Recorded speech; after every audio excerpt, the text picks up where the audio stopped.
Alright, so you're watching this video because you want to know how to mod your GameCube controller, whether it be a fake or a real one. Please do not mod a fake one. So what you will need is you will need some sort of screwdriver. This is a tri-wing, let's see, Y single zero. You can use a 00 or 000 bit, but that will be a lot harder because those are smaller. So get these 6 screws out.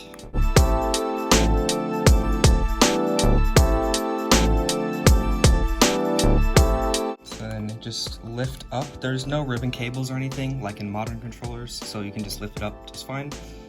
And so I have all of these that I'm going to put in this controller, minus the Z button, I think. I'm not 100% sure on that. So what you're going to want to do, take out the, see right here, take out the Z button because that is going to fall out either way. And up here, just pull on the cable a little bit, and then lift up the motherboard by the vibration motor.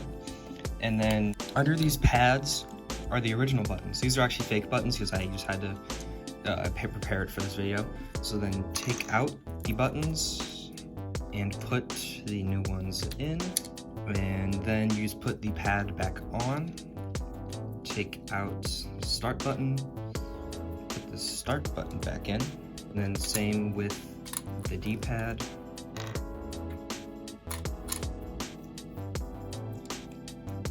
Perfect. And then, so you're done with the front. So now you're going to need to go to the motherboard, take off the stick caps.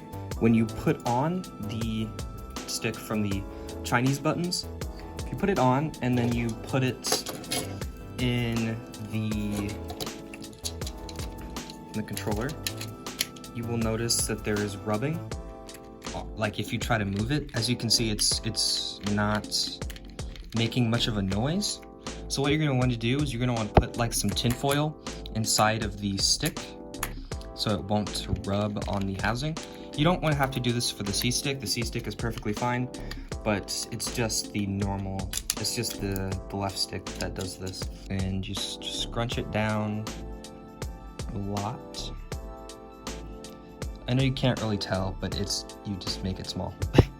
It's not that hard to do. And then you get it in the hole. You don't have to poke it down with a screwdriver. I just like doing it so the stick doesn't fight you when you try to put it back on the controller. So just put it on. Let's actually do it in frame. Just put it on like so. And feels fine right now, but let's actually put it in the housing. And okay, it's still rubbing. Looks like it needs more. So if your sticks just straight up just don't work, what you can do is just use your old stick cap, or if your old stick cap is broken, get ones off Amazon or eBay. They're a couple bucks. So now let's try it. So you can tell when it won't rub because it'll be loud. Like when you move it around, it'll be kind of loud. Make sure all the buttons work while you're at it. Push it on. It won't make a sound, I don't think. Yeah, it doesn't make a sound, but it is on. And then just stick it in. And it is working. This housing, I don't know, there's something wrong with this housing, but it'll get stuck. It doesn't do that with my other controller. I'll show you in a second. I'll just like clip it in the editing process, where my other controller, this just doesn't happen. It's just this front piece, which is weird.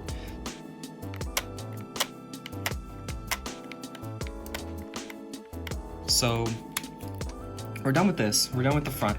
So let's go to the back, and we have these triggers. So now on basically every controller you buy now on eBay, or the new Smash ones, I don't know if they have the guards. Like there's these plastic guards that go on the triggers, and you need a Phillips bit.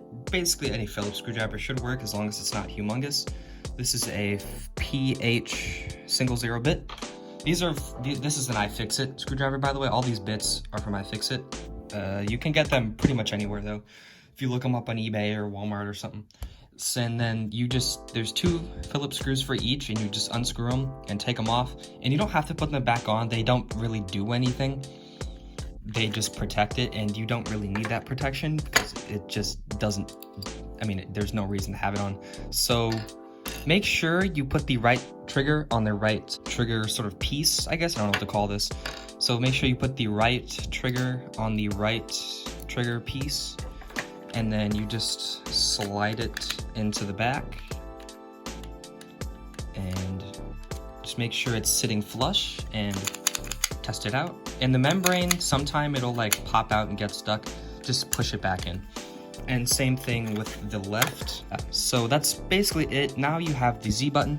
So the Z button does not come with this metal bar. I actually took it from this Z button and planted it in here.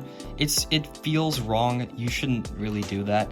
What you should do is just use the original Z button. This actually isn't the original Z button, but use the Z button that came with your controller. Just trust me, do it.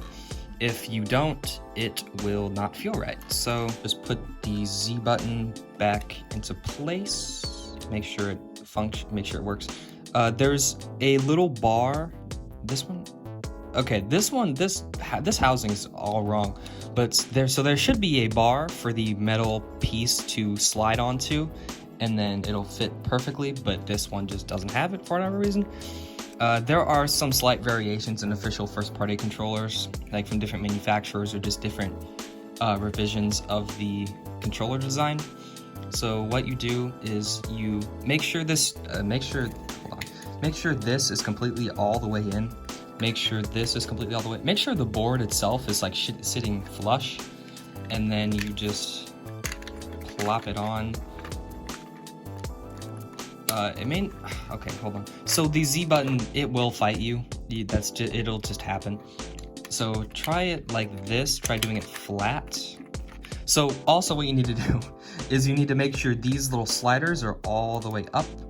And if they're not up, you just push them up and like do it. There we go. Okay, perfect. So that's why it wasn't working.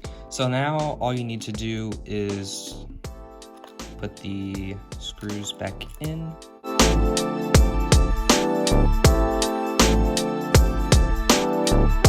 And here we go. So everything feels right other than the stick, because that is just a defect of my controller, and that should not happen with yours.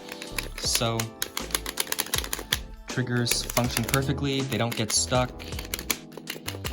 The buttons feel perfectly fine. The stick, if you put enough aluminum foil in it, it will be perfect.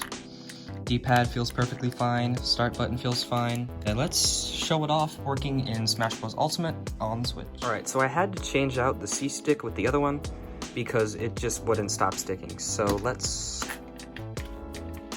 Oh my god, go the other way. No. Yeah, so it does work. You may need to fiddle around with the buttons though to make sure they all fit in properly or things like that. But other than that, yeah, that's basically it. Oh yeah, if you have any questions, just put them in the comments. If you want to subscribe. I will probably be making more videos like this. I don't really know when. I've recently bid on a couple controllers, so I'll probably do more in-depth mods or maybe just do a better version of this tutorial. I don't really know. I want to do like paracording tutorials. I don't have any soldering tools though right now. But yeah, I'll figure out how to... Oh.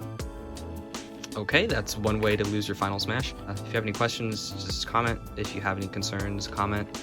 Like, subscribe, all that. Bye.